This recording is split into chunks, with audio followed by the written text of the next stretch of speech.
You are listening to the High Spot Podcast, Adventures with the Trendsetter. I am Brian Berger, your host. Thanking you guys so much for listening to this week's episode. Really appreciate you guys supporting everything I'm doing here, and obviously all the stuff that I do for the High Spot Podcast that I do every Friday with my tag team partner, Jeff Martin, one half of the Jersey Wrecking Crew. If you guys want to follow what we're doing and everything we're currently working on in the near future, you guys can follow us on social media. It's really easy. Like us on Facebook, follow us on Twitter, Instagram, Snapchat, all one word, at High Spot Podcast. You can also check out our website to be more up to date, where everything's kind of intertwined and connected as well, highspotpodcast.com. We're also available on all audio platforms as well. We're available on Apple Podcasts. We're available on iTunes. I mean, if you guys go on there, type in the name of the show, you can leave a review. If you like the show, leave us a 5-star rating. It only takes a few seconds, and it's greatly appreciated by us, and we appreciate you guys definitely showing your commitment to us and the show as well. You can also listen to the show on SoundCloud, TuneIn, Google Play, Stitcher, and Podbean. And also, we're very proud to be part of several networks: Cheap Hops Podcast Network, the B Plus Player Radio Network, and the Shining Wizards Network, all together giving you the content of not only the High Spot Podcast, but all the great content they have on their networks as well. And you can follow our YouTube channel. We've been posting videos up there like crazy, basically kind of what we did over in New Orleans, Louisiana. We did WrestleMania weekend. We did WrestleCon. We were able to go to Ring of Honor Supercard. So we have a lot of interviews based on there exclusively for our YouTube channel, which we have about 300 subscribers already, above 300 subscribers. And I thank you so much to the crew who listen and support the show and enjoy what we do. And we do it for you guys too. And you can see so many interviews there. Just name a few: former Impact Tag Team Champions LAX, Bullet Club members, the Villain Marty Scurll, Adam Hangman Page, and like I mentioned before, all the stuff we did at WrestleCon and Supercard of Honor in New Orleans, Louisiana. So let's get back to the guest I'm going to have on the show, Kelley Cabbana, guys. She is, what can I say, a joy to talk to. If you guys don't know who she is, you can clearly find out who she is if you follow her on all her social media platforms. I'll tell you real quick, she's on Twitter, she's on Instagram, all the same thing, one word, at Kelley Cabbana. And you can follow her website too, kellycabbana.com. And basically, she is a blonde bombshell, guys. And bombshell, she's so unbelievably gorgeous. But she's become one of the most fascinating webcam models in the entire adult industry. She's gone to obtain multiple AVN Award nominations for her online work, and has cultivated a huge amount of support from a lot of supporters. And currently, she's up for a lot of nominations as well. She's up for the Best Live Cam Model Personal Site. And, you know, the places that are nominating her are basically the Live Cam Awards and the XBiz Cam Awards, which are some pretty distinguished nominations there, guys. So she knows what she's doing. So she's coming on the High Spot Podcast. Can't wait for you guys to listen to the interview. It just seems like with every interview that I do, whether it be, you know, we'll do professional wrestling, or if Jeff and I will start moving, or maybe myself, into other forms of entertainment. Clearly, we're talking about the adult film industry here right now, having Kelley Cabbana on the show. But before I get into that, I have to give a huge shout out to the PR department, which makes it all possible and all happen. The Star Factory PR department. You know, if you guys want to follow what they're doing, because they have some pretty noticeable clientele there, you know, give them a follow and a like on Twitter as well. Follow them at Star Factory PR. They also have a website available, starfactorypr.com. We're lucky and fortunate enough for myself to have certain guests on the show previous that were related to the Star Factory. Alexis Fox, I had a chance to speak to her in Las Vegas for AVN. You guys can see that video up on YouTube. And also Jillian Jansen, was able to have her on the show, speak to her for a good amount of time, talking about a lot of things that were coming up in her life and coming up in her career, and things she was doing to kind of get behind the scenes of getting to know these individuals. And now Kelley Cabbana comes on the show too. All right, guys, so without further ado, really excited about this. Kelley Cabbana, the one and only, on the High Spot Podcast, Adventures with the Trendsetter. Enjoy. Kelley, thank you so much for coming on the High Spot Podcast, Adventures with the Trendsetter. First and foremost, I have to ask you, how are you doing today? I'm doing great, Brian. Thank you for asking. Well, that's good to know. You know, pretty exciting right now. Believe it or not, we're like a quarter over 2018. The year goes by really fast, and you're as busy as ever, really. If I've been looking up information on you, and you know, with your cam modeling and all the things you're doing for your cam shows, I mean, you're up for some nominations as well. You want to talk about that a little bit? I mean, you're up for Best Live Cam Model for a personal site, and the XB's Cam Awards, you're up for Best Cam Model Site as well. So how exciting is that your work is being recognized by so many? It is so cool, Brian.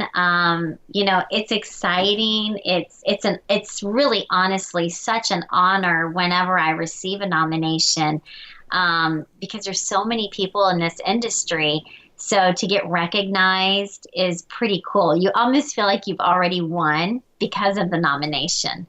I know a lot of people say that, and everybody's like, "Oh, that's so." Like, everybody says that too, but it's really true. But I could imagine though, just from just talking for a few minutes and looking at a lot of your past interviews, whether they've been on YouTube or on written interviews that have been published, you don't seem to be somebody who's doing that for that particular reason, but on regardless for the nomination. Oh, absolutely. I mean, it's just, I love my work. I love what I do. I love my fans. And I honestly never thought I would get nominated for a lot of things. So it does come quite as a surprise when I get the nominations. I this past year I was nominated for an AVN Award, which is like amazingly like the utopia of awards. So that was pretty cool, getting to go to Vegas and walk the red carpet and be a part of all that was just amazing. Now, walking the red carpet, I went down to AVN as well. I guess I missed you because I definitely was looking for your booth. But did you get starstruck at all when you were down there at AVN's walking the red carpet? Not too much. I've been fortunate to have made a few trips out to the AVNs, and I would say probably my first trip out, I was a little like, oh, there's that one. Oh, there's that one. But after you've won a couple times, you do kind of, you're like, oh, it's kind of like, okay, it's fun to be here, and you get to meet people, and it almost becomes like a big family kind of thing, where everybody finally gets to see each other again.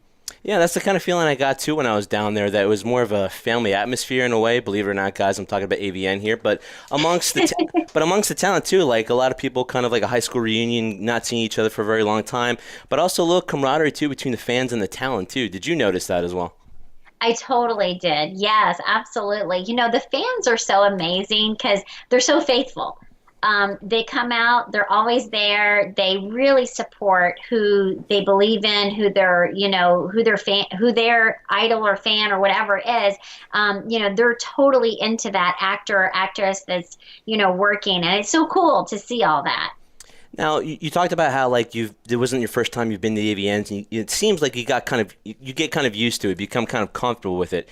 Now, a different thing might be, are you comfortable with the interaction with the fan? Because I've asked several talent this, whether it be covering now the adult film industry or what I normally cover every Friday with my tag team partner Jeff Martin, the world of professional wrestling on the High Spot podcast. I always ask talent the question because I just think us as fans or admirers or supporters, whatever you want to call it, want to kind of know, what's it like from your perspective? Do you ever get used to the notoriety, the accolades in terms of the fans showing their appreciation? Is it something you're used to now? Or is it always a humbling experience, and can it be overwhelming at times? I never have gotten used to it. It is an extremely humbling experience for me. And what's so cool, I think, is after my fans get to meet me, or what's even crazier is, say there's a group of guys or whatever walking through the AVNs, and I approach them, I start talking to them, showing them my work.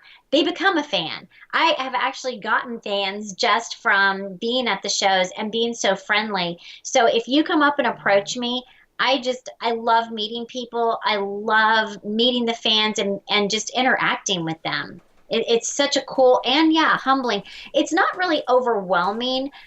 Maybe the overwhelming side of it is when I go to Exotica events, it is a constant work schedule. That becomes a little overwhelming, but I love it. It's the one time that you actually can, hug your fan and get a selfie in person with them. Yeah, I know. Like, I met a lot of people at AVN. I've been to Exotica up in Jersey back in 2017. That was actually the first one I ever went to. Oh, me too. That was my first one too. God, I missed you too. Jeez. Yes. But again, back then I was so super nervous too, just because I was kind of running solo. So I want to make sure I did everything appropriate. I didn't want to, ask any. In my opinion, I didn't want to ask any of the same questions over again. I wanted to be very professional doing it. Yeah. And so I put a lot of pressure on myself. So I probably enjoyed as much.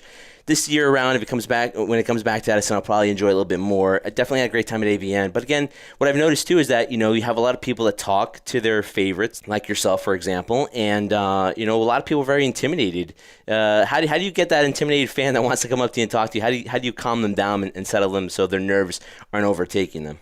I really just try to focus and talk with them. Like if you're approaching me and I can tell, I'm going to be so friendly and so warming to you that I'm going to make you feel comfortable. Because I think like anything, if you see an attractive, pretty girl or somebody that you really like, I think it can be really hard to approach that person. Hmm. But I think if she kind of smiles and it kind of looks like it's warm and inviting, then even though if you're a little nervous, I'm going to make you feel like you're a friend. Even if you're a fan, you're going to be like a friend to me because you cared enough to come see me. That's awesome. Like I said before when I introduced you, you seem to have that very inviting personality. For example, I'm sure a lot of guys that go down there, and there are women that go down there as well, see Yeah, yeah. beautiful women like yourself, and they get intimidated. And so, it takes the talent, much like yourself, to kind of talk to them, calm them down, because it is very intimidating because you don't know what the initial reaction is going to be. But you seem somebody who's always smiling, always laughing, always having a good time. Where do you think you get that personality from? Where's it come from? Did you get that more from your mom's side, your dad's side? Is it something that kind of developed over time, or you naturally were always a people person? I have always been a natural people person. God bless you for that. I really have. You know how rare that is and nowadays? I loved always having my picture taken. And before I got into the adult industry, I was doing commercials. I was doing a lot of mainstream stuff. And, I don't know. It's weird. I can literally be in the grocery store line and somebody will just start talking to me. Talking to you like what they recognize you, just talking to you about anything? Sometimes it'll just be anything. Oh. I've had people recognize me. Yes, I've actually been in Target and had people recognize me.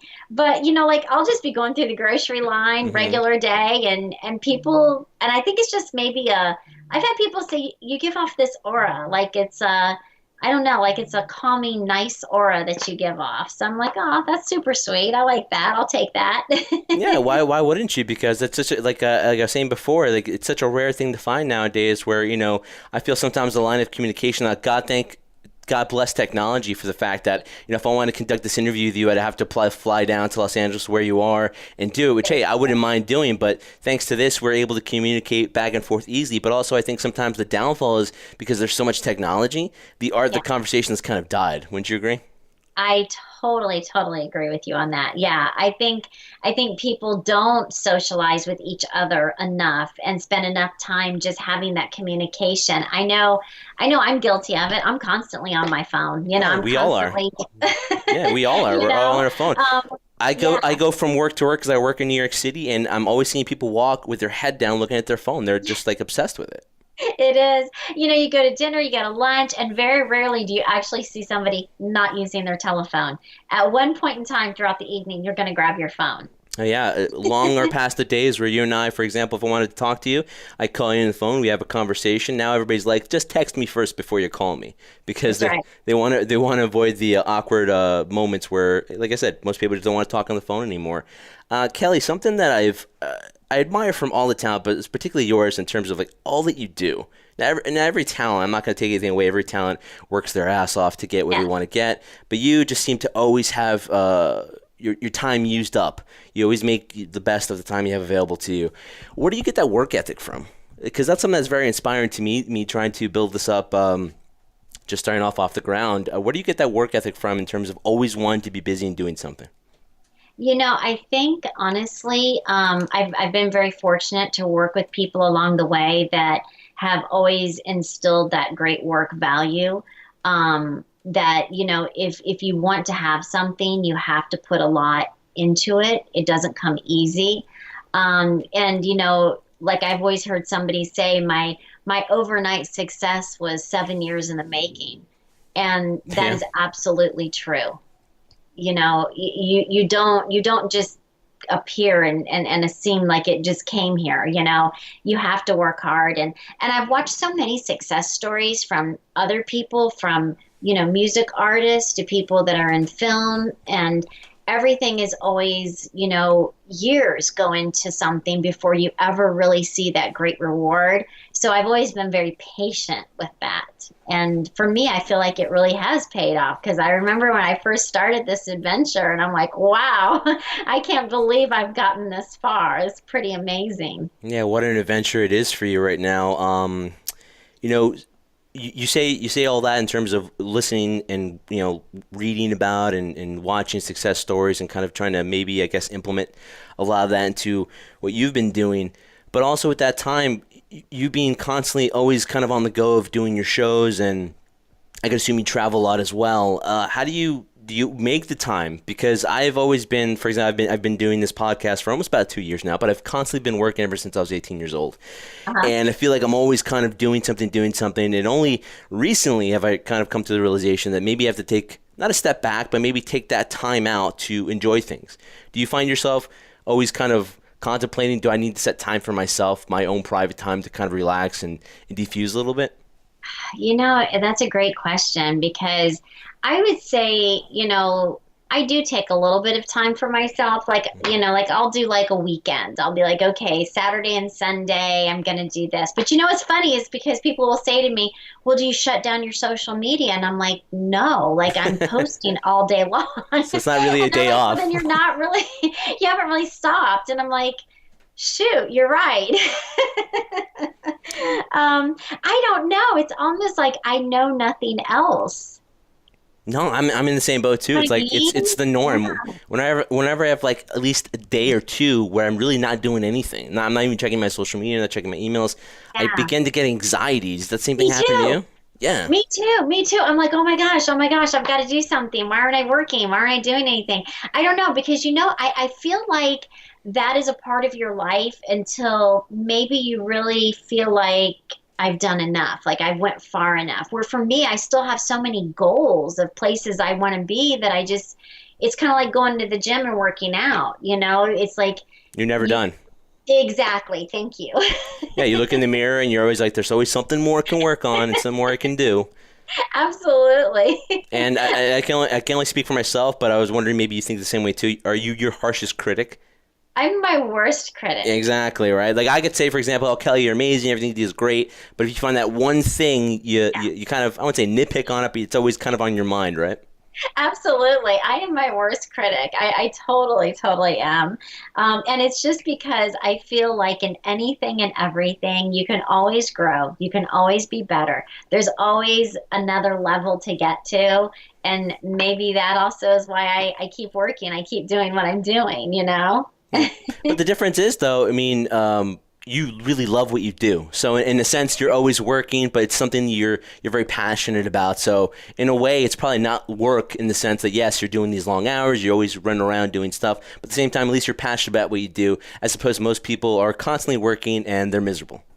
Exactly. It does make a huge difference. I love what I do. I love the interaction of my fans. I look forward to my shoots. I look forward to the next video, my cam shows. I look forward to, okay, what am I going to do this week? Yeah, it's and it's creativity too, which I really enjoy.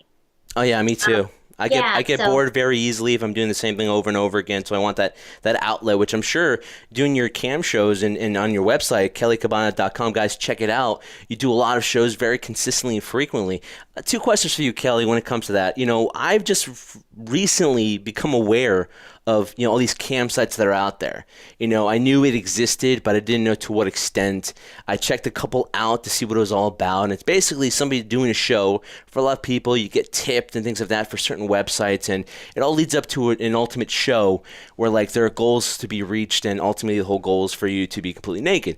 And my question to you is, when you first started to do this, before your website came out and you started doing this on your own website for your own content, what was the process like for yourself in terms of selecting what type of site out there? Because the benefit nowadays is there's so many things out there. Like, for example, if you want to learn how to become an adult film entertainer, if you want to do cam, there's so many outlets out there. But for you, what was the right one to choose prior to you doing it on your site? And secondly, does it ever reach the point where you talked about creativity where you tend to maybe get like, most people get writer's block, like, man, how many more things can I do? Is there always a huge plethora of things you can do? No, it's true. When I started into the cam industry, I actually was on a couple different sites. I did My Free Cams, which just wasn't my fit. And I did I'm Live for a little bit, and that really wasn't my fit. So I ended up actually over at StreamMate. And I just feel like, I have a good relationship with them, and I have a good relationship with my fans, and I've built a great fan base there. I stay really busy, and I enjoy that. I I don't so much like the sites where you just get tips. Hmm. I really enjoy the sites where I can have that interaction with my fan, and it's not like a whole group interaction. I really like the one-on-one because I really focus with that person either on their fantasy, the role playing, whatever they want me to do, they're going to have my undivided attention. And even though I can do the whole, like over at VNA on Wednesday nights, my shows over there, sometimes there's anywhere from 50 to 40 people in the room, and Oh, I'm wow. addressing and talking to everybody, which is cool and fun. But I really enjoy, that interaction where my fan, if you're with me in a cam show, you're going to get like my one-on-one attention. Now, what is that one-on-one attention? Say I'm doing a cam show with you. Is it more I can see you, can you see me, or am I just seeing you? Well, I prefer cam to cam. If you're comfortable with sharing your cam with me, Hmm. then to me that even makes my show even better because I get to watch you, how you're reacting, and it's like a great communication between the two of us. Yeah, Yeah, like so you're going to get me a one on virtual one. one-on-one, basically, right? Absolutely. Absolutely. So I think that's kind of where I've built such a great fan base with that. When I do my Wednesday night show over at the AVN, Vicky Vet's site, it's a lot of fun. It's almost like my party show Exactly. because there's so many people in the room and I'm talking and we're addressing all different kinds of things and it's fun and we just talk about stuff going on in the world and then we talk about all my toys and then we talk about different stuff. Yeah. So that show is really a lot of fun, and I try to move my camera around a little bit and come up with cool ideas and stuff, new things. Hmm. But the compliments that I've gotten is always, Kelly, you're so friendly. You address everybody. You talk to everybody that comes in your room. And I think that'll never change because that's just me, and that really makes a difference, I think, in my presence online. No, yeah, of course. I mean, in terms of your following and how many people support you, they appreciate that sense Yeah. of being very real, authentic, I guess is the word I'm trying to use here. And also, giving, for example, it can be very easy in any business, especially maybe the film industry and the world of professional wrestling that I cover, where everything's so quick paced. So it's like, hello, how are you? And quick hello, goodbye. People sometimes want that personal connection. Now, granted, it can't always be done because time won't allow it, but it seems like you really go out of your way to make sure that happens. I really do. And my fans know that, because to me, growing a fan base is what keeps your presence. It's what you're, those people being my fans, paying for shows or paying for my website or my Snapchat, whatever they join, they make it possible for Kelley Cabbana to be there. So Yeah. I am so appreciative of that, so I want to give them back what they're giving to me. Now, Kelly, in terms of like all these ideas you have, for example, you said whether it be a one-on-one cam show or a group, you're in a group one, you're coming up with all those ideas. You ever get kind of writer's block in terms of like, oh man, what am I going to come up next? Or is it just kind of free flowing because there is so much stuff to do out there? There is so much to do, literally. And as a cam model, like I'm in my cam model room right now, and I have just closet on top of closets full of shoes and outfits and so literally at the drop of a hat, I can change into something. I can pick something that I want. I can quickly get an idea and be like, oh, I've got that. Let me get that. So, you have to be a fast thinker. You have to be very creative. And no, for me, I've never gotten like a writer's block, so to say, like, what am I going to do next? Hmm. And I think it's because there's so many different things you can do, like, and as long as you're being creative and you like what you're doing, then I think it'll just flow for you. So I haven't ever come across that yet. Oh, good. Well, hopefully you never will. I know. I don't want to bring that negativity, but to me, it's just always interesting from the outsider looking in. For example, like I like being creative too, and I'm always trying to think up of new things. And I always wonder, man, what more can I do? And luckily, I always find more stuff to do, much like yourself. With all the crazy stuff you do, I know you probably get asked this a lot, though. How do you balance all of that out? Is it always a constant struggle? Because I try to balance everything I possibly can out too. How do you balance all this stuff, especially social media? You talked about fan base, right, and building up a fan base, and a lot of that is also about branding yourself and using tools like social media, which is now a benefit because it is the modern day business card, as I call it. You have, you know, and you're on so many right now. Let me just take a look real quick in terms of mentioning them. You're on Twitter, obviously. You have your own website. You have Instagram, Facebook, Tumblr, Snapchat. You're on Cam Model, Sex Panther, OnlyFans, just to name a few. How do you manage and balance all those things out? Well, I do have an assistant that works with me that also helps me with a lot of my uploading for my social media. So even though some of it is mine, some of it is also the help of my assistant that helps, which makes it kind of nice because between my camming hours and the hours that I do spend on my social media, they'll also kind of kick in and do a few things for me too. So that kind of does help because it is a lot. It is a lot. And a lot of times, you know, my days are probably, I would say 12, 13, 14-hour days. Mm-hmm. You know, I mean, I get up at sometimes 4:30. I'm in the gym by 5:30. And I'm up till 10, 11, 12 at night, you know, and I sleep for 4 or 5 hours and then I'm up again. Oh, yeah. So, I feel your pain so much. I live off 3 hours every single day. But I don't complain about it because, you know, that's sometimes you have to do that. Speaking of which, though, something, you know, I'm sure you hear all the time is you're obviously in tremendous shape. You have an amazing figure. I'm sure you've been told that countless times, so I won't be the first one to ever say that to you. I'm sure you never get tired of hearing it, right? It's always nice compliment to hear. Never. Bring it. Oh, you're so amazing. You have curves beyond curves. You're stunning. I can barely look at you sometimes because it hurts my eyes. There you go. But, you know, when it comes to that, too, a lot of it has to also – people tend to forget too the work that goes into either maintaining that or to do that. Now, when you say you go to the gym, is it more of just a lifestyle thing where it's more like just trying to feel and be healthy, or is it also in addition to because of what you do and you're on camera all the time and you're taking your clothes off? Is it also aesthetically as well the reason why you do it? It's both, you know, because, right? You know, one side of you, you're like, okay, you know, you have to work out. You want to stay healthy. It's a good stress reliever. Oh, yes. Yeah, it's good for your heart. So you want your heart. And also, you know, the other side, yes, absolutely, 100%.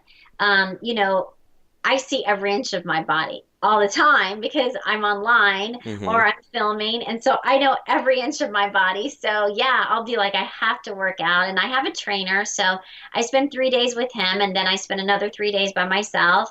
Yeah, but I've grown to love it because as with anything, if you do it and you take care of yourself, you see the positive results that you're getting and it just makes you want to keep going. You know, so yeah, I mean, I think like with anything, you know, if you feel good, you have confidence. Confidence is contagious, they say. So I think, you know, whatever makes you happy as a performer, it makes you feel good about yourself. So when you click on your camera, you do your best shows for people. Well, it's clear you feel good about yourself because every single time I see you, whether it be I see in an interview or I've been checking out your Twitter account, you're smiling from ear to ear, so you're always happy-go-lucky, which always adds to the fact that, you know, it's a great stress relief like you mentioned too. Yeah. Kelly, at what point in your life did you feel very comfortable with your sexuality, your curiosity? Because I know a lot of people are kind of in a way ashamed of admitting, like, for example, certain fantasies they like or certain things that they're turned on about, for example. And so you always go through this weird stage where people feel it's kind of inappropriate to talk about and things of that nature. And that's why I always respect people in the adult film industry because they're so open. I feel like when they talk about sexuality, it's such a freeness now because they're not hiding their desires and things like that, that it's just it's just easier for them to be themselves now. Do you feel the same way? When did you first start, you know, getting the curiosity of, wow, you know, I'm a very sexual person? You know, it's funny because I think it was really when I went to work with Playboy TV that that was the first time I'd ever taken off my clothes, you know, and be filmed for that. Were you scared doing that? I was nervous. Mm-hmm. I was extremely nervous and it took some, you know, a friend of mine was, because they had reached out to me twice, and a friend of mine was like, you have to go do this. And the first time they reached out to me, I was like, no, I can't do this. I can't do it, damn it. And then the second time they were like, they're emailing you again. You have to go do this. And I was like, all right, I'll go do it. I'll regret it if I don't. That's true. So I was extremely nervous, but what was so weird is when I got in front of the camera, it all just went away. And I was like, oh my God, this is so much fun. I could totally do this. Well, you were modeling before you did that, though, so you must have been somewhat comfortable with the camera with your clothes on, at least, right? I completely was. But yes, I remember the feeling of being there with no top on, nothing on. And I was like, at first it was a little nerving, but then, there's like 10 camera guys in the room. And I was like, okay, I can do this. And that just opened up the door for me doing more stuff. I started, doing more adult things, and then my website. And then I really felt like when I started camming and talking to the members of the sites, they would share with me their fantasies, and I'd be like, wow, that's so cool. Yeah, let's play that out. Let's do that. And then I would share my fantasies. And I think you just become more and more and more comfortable with your body, with yourself, with being able to express yourself. So this industry's taught me a lot about myself, which has been pretty awesome. Cool thing about this industry that I've just I'm a novice, to say the least. I do know the people that are in the industry, but in terms of understanding the business aspect of it, I'm still learning and find it fascinating in terms of what you guys do and like obviously all the work that you guys do to become successful in it, because in any industry it's difficult. Looking at, again, obviously everything you do, your own website and things of that nature, your own content, how important is it for you specifically now, which I speak to a lot of entertainers about, how vital it is for them to have their own content? Because when they do work for other production companies, a lot of what they hope to get is given off to the production companies. They get a percentage of it, obviously. So is it good enough for you? Because there's always a progression, like you said before, to your creative person. So you're always kind of looking for the next thing to do. I'm sure a lot of people have come up to you and have listened to you in past interviews talk about how, maybe the next step might be doing scenes now for certain production companies yourself, like boy-girl scenes, girl-girl scenes. Is that a big indication or big sign factor in terms of you want to make sure that the content becomes yours so then you can distribute it yourself and reap the benefits of it? Yeah, absolutely. I think that's really important. I do see myself, though, probably in the future wanting to do like more like girl, maybe boy-girl stuff. I've been approached by it, and, I feel like with everything, your career just grows and changes. And so I've never really came out and said no. Mm-hmm. I just kind of felt like, is it time? Am I ready to do that with this phase of my career? I'm a very structured person with a path and projection in mind of when I want to change and do things. So that's kind of my goal, and also on what I feel like my fans want to see. What they're enjoying. I love to know what they want to see more of, what videos they like on my site, what ones do they enjoy the most, and can I make more of those for them? But in terms of working for other companies, maybe large production companies, I would love to have the content myself, be able to put that on my site and share it with my fans. I think that would be extremely important. And also, if you do film with some of those bigger companies, they really push your name out there too. So, it's kind of a win-win, I feel like. If you're ready to take that next step and kind of get into that industry side of it, then I think it's a win-win for both sides. Definitely, it is a win-win both sides, but ultimately you as the performer want to make sure you reap the benefits. Like you said yourself, a lot of people that I've spoken to like to pace themselves, I guess is what they're saying, because they don't want to do everything all at once. Some do, some don't. Depends on a person's personal preference, obviously, but you seem somebody who has a plan of what it is they want to do, and also, which is also a great example, so you don't want to jump into something unless you're 100% certain that's what you want to do. So whenever that moment comes, you'll know, and then you'll move on and step to the next progression of your career, right? Absolutely. Absolutely. I think that's probably the most exciting thing about this industry is, if you really take charge, you can make your own choices, your own decisions. You can be self-made in this industry. It does allow you to be successful if you have all the tools and you put it to work and you stick to what you are going to do, and just take that longevity time to do it, then you're definitely going to have the rewards of that. We're speaking to Kelley Cabbana here, guys. A few more questions from me before I wrap it up. And thank you so much, Kelley, for your time. It's greatly appreciated by me. Speaking of that, in terms of this industry, and you said you can be successful in it, I've always found it interesting too. In any industry that anyone discusses, there was always that one thing called competition. Whether it be amongst your fellow peers, whether it be amongst other forms of entertainment. Do you see competition in the adult film industry yourself personally, of trying to, maybe you not necessarily compete with other people, but others trying to compete with you and you trying to be one step ahead? Or is it really more just competition with yourself of always trying to be better each time? I feel like, honestly, myself, I'm very focused on me, my goals, and where I want to be. I spend very little time kind of looking around. If I look around, I'm going to get distracted and I'm going to be like, oh, what are they doing? What are they doing? I really have to put all my energy into myself, keep myself focused, know what's coming up though. Technology is always changing. There's always something new on the horizon, and I get that. So I think I'm mindful of how things are changing and I stay up with it, but I have to be so focused on myself to be successful. I can't spend too much time looking around at everybody else. So I think that makes a big difference too. Completely agree with you on that one. You talked about social media. We spoke about that earlier before in terms of branding yourself and using all the tools of the social media tools that you're using, and having an assistant help you out. But in any business as well, besides competition, there's always scrutiny. And nobody receives more scrutiny, I feel, in my opinion, than people in the adult film industry.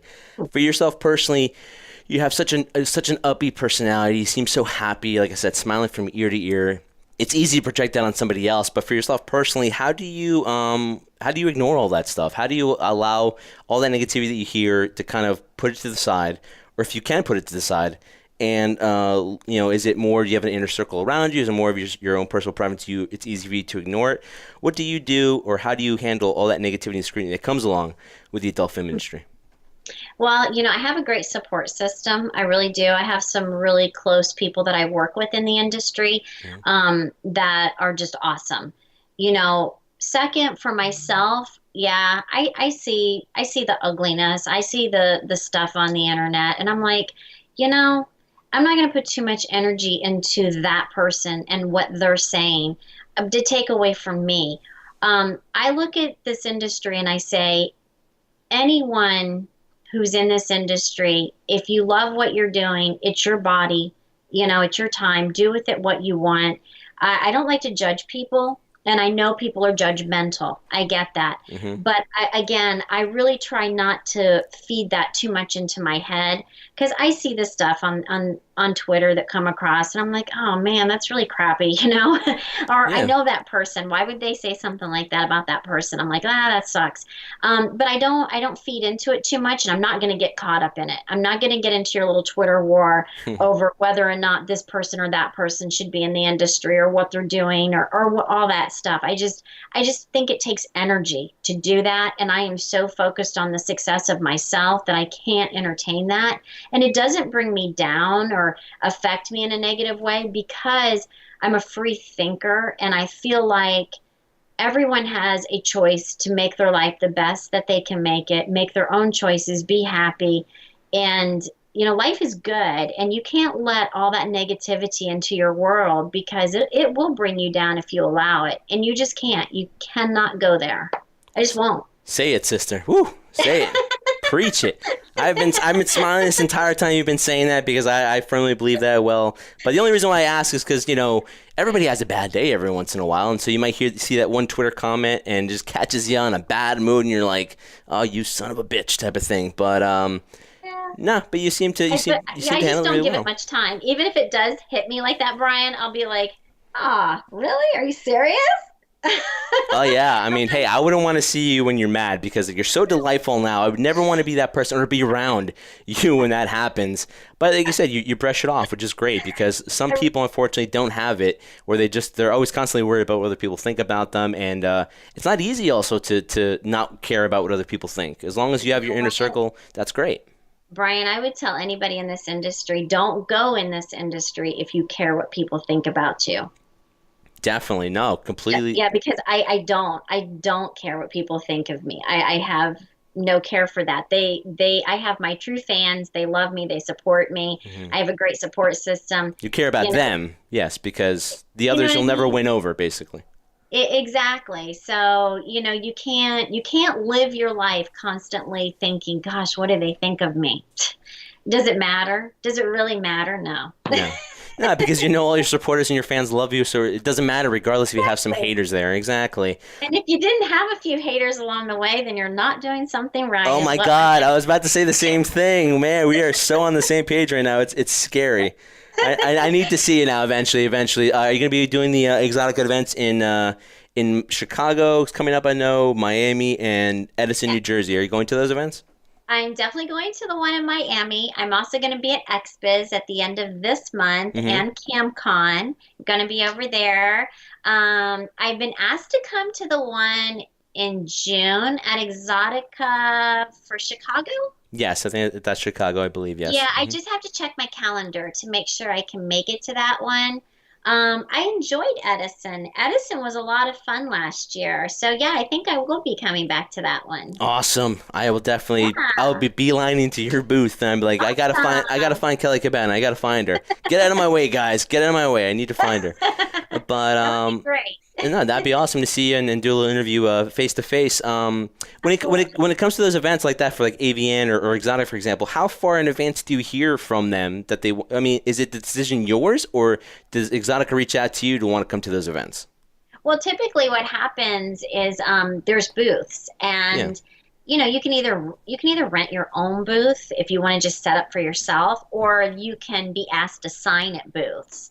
And I got a notification a couple weeks ago to be asked to sign at a booth. Like I've signed at Sex Panther, I've signed at My Porn Profile, I've signed at what was the other? Oh, Vicky's site, VNA Live. I've signed at their Yes. Hmm. site. So if somebody is setting up a booth and it's a company, then they'll just have you come in and sign, which is pretty cool because then you just typically get to sign sometimes for free, or they'll sometimes pay you for your appearance too. It just depends on what booth it is. Oh, nice. That's great. But I'm sure that, with that comes its own stress where, if you're asked to go to an event, then all of a sudden you got to think, okay, what do I bring with me? Because I can only imagine for you guys, wardrobe is a huge thing. You want to pick out what's going to look best for you so you can show your appreciation to the fans. Let me tell you, wardrobe is Yeah, you huge. just told me you have a huge closet of countless outfits. How do you choose one? Does it depend Oh on your my mood or at that moment? You know what? I overpack everywhere, every Yes. time. It doesn't matter where I'm going because every weekend I'm doing shoots and I carry so much luggage with me all the time. Shoes, I can never have enough shoes. If they tell me, Kelly, you're going to be shooting 5 videos, I'll have 10 outfits. Oh my goodness. Yeah, I'm pretty major when it comes to that. Well, are you a late packer or do you pack ahead of time though? Are you like a You last know, minute packer? I'm kind of a last minute Yes, packer, me and too. I just kind of literally just I have 2 rooms that are like a big closet, and I just go through and I'll be like, oh, this, and I'll throw it all in. I'm terrible though when I come home. It'll sit for 3 days. Oh my God, me too. And I And only I take go, one suitcase with me. Unlike you probably have like 3 or 4. Like I just oh, leave it there because I don't want to touch it. I do. I open them up and they lay on the floor, and I'm getting stuff out of them throughout the week. And then I'm like, okay, all right, I got to take an hour and unpack this. Oh my God, that's awesome. Jesus, that's so funny because I go through the same thing over and over again. Well, Kelly, guys, Kelley Cabbana, I could be talking to her literally for hours, and I'm sure if I saw you at Edison, I'd be getting the stink eye by people. Hey, man, get the hell out of the way. We have people wanting to come in, and I'd be like, oh, I'm sorry. This interview went way too long. But, Kelly, thank you so much for your time. Geez, I could ask you so much more things, but again, we'll leave that to a later date. But Absolutely. one more thing for me. I mean, in 2018, I spoke to a lot of people about this. I don't believe in New Year's resolutions really because I think that's just something people make up. Or if you Me do too. make one, I think they're pointless. they're pointless. Like when you first make it in the next 2 hours, let alone 2 weeks, you break it. So it doesn't matter. But there are long-term goals in mind. For yourself, besides, I know your work is part of your life and it's part of who you are, but in 2018, what would you say are personal goals for yourself that you want to accomplish, maybe outside the industry? Oh, I think it's just, there's a couple actually. I want to travel more. I want to get my passport and actually travel outside of the United States. I've never done that. Very nice. Yeah, so I'm looking forward to doing a little bit of traveling. Like And what of course, places would you want to go? I'd like to go to Paris. I'd like to maybe go to Brazil. I'd like to go to Cancun. Maybe some islands. You should go to Peru. Didn't even think of Peru. Yeah, it's right next to Brazil. I mean, because I was born here, but my family has Peruvian descent, and I'm not biased here because I do have Peruvian heritage.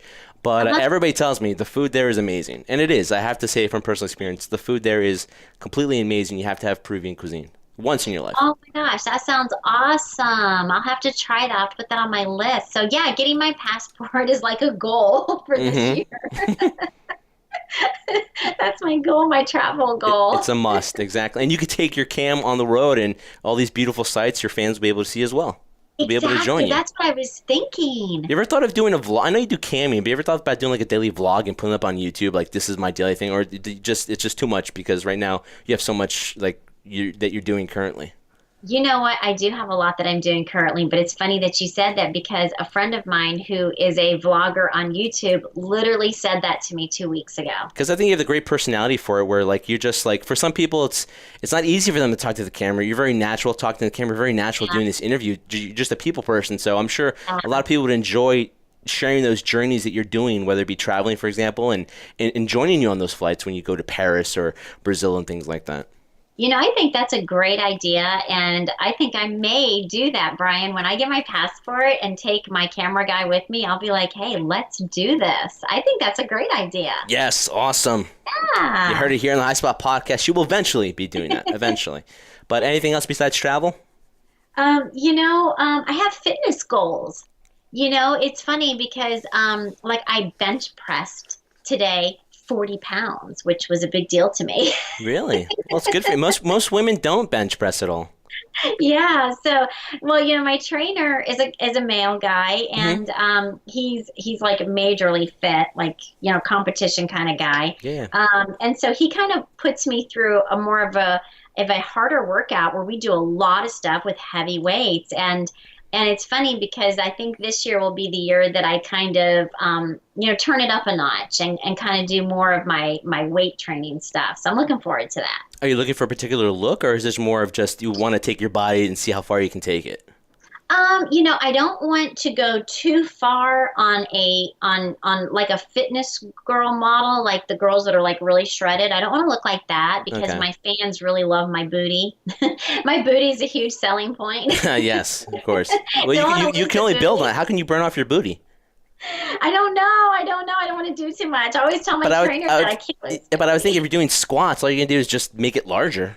That's what I'm guessing, right? Because you're just building muscle mass on top of that. Now, for example, it might not be as bouncy, but it's definitely going to be firm and round.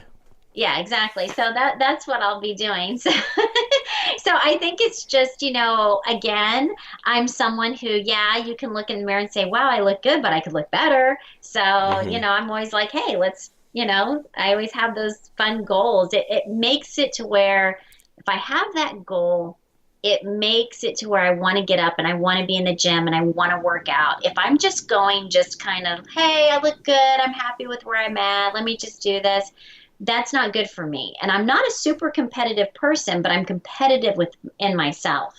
Yes, I could tell that from the moment I spoke to you, and obviously listening to your past work and interviews. You're definitely somebody that always wants to better themselves, guys. And that's the message that we have here on the High Spot Podcast, or in this case, Adventures with the Trendsetter. Go after your goals, do it. Take it take the bull by the horn, whatever analogy you want to use, and just do it, because you only have one life. Supposedly, you only have one life, so you might as well enjoy it. You have one body. Treat it like your temple. It is what makes you money in terms of the business that you're in. But at the same time, you have to enjoy it as well, because it is your vehicle, your tool for business, but also your tool in life. So, Kelley, thank you so much. I really appreciate the time you've given me here. We definitely went over, so hopefully you're not too mad at me for that. I'm not. But and I haven't taken away from some of the fans watching you do shows. But I thank you so much. We hope to see you down the road in Miami. If I get a press pass, I will see you in Miami. If I don't get a press pass, I'll try Edison. But I'll definitely see you before this year's over, and we'll love to catch up on doing things. Can't wait to see if that vlog does come out. I would definitely be a subscriber to that, guys. Check it out. Keep up to date on her and all social media platforms out there. What would you say is the best form to connect with you? Would it be Twitter, Instagram? What's the best one to at least know that you're constantly and daily on it? Twitter. I'm constantly on Twitter and Snapchat. Well, I have followed you, so I'm there. So is the Highest Spot podcast. We're following you and supporting you, because that's a little indication that we want to show our support too for what you do and the amount of work and how hard you work as well, Kelsey. Kelley, thank you so much for a few minutes of your time. Greatly appreciate it, and hope to have you back on the show again. Great. Thank you for having me, Brian. And that was the lovely, the beautiful, the vivacious, the curvaceous, the stunning Kelley Cabbana. I can go on and on with all these compliments here, but I'm sure Kelley would get tired of it after a while. And just to repeat myself, basically, guys, you can catch her and follow her on everything she does for live cam shows on kellycabbana.com, and follow her on Twitter and Instagram. She said it herself. She's very active on Twitter. So if you guys want to give her a follow, give her a compliment, show your support, follow her on Instagram and Twitter, all the same, at Kelley Cabbana. So, guys, that does it for me. I am your host, Brian Berga, the Trendsetter. You've been listening to the High Spot Podcast, Adventures with the Trendsetter. Thank you so much for your support. Make sure you follow us all on social media platforms. Check out our YouTube channel. Give it a like. Give it a subscribe. Keep showing your support for the crew, because we do it for one reason and one reason only. We do it for you, the crew.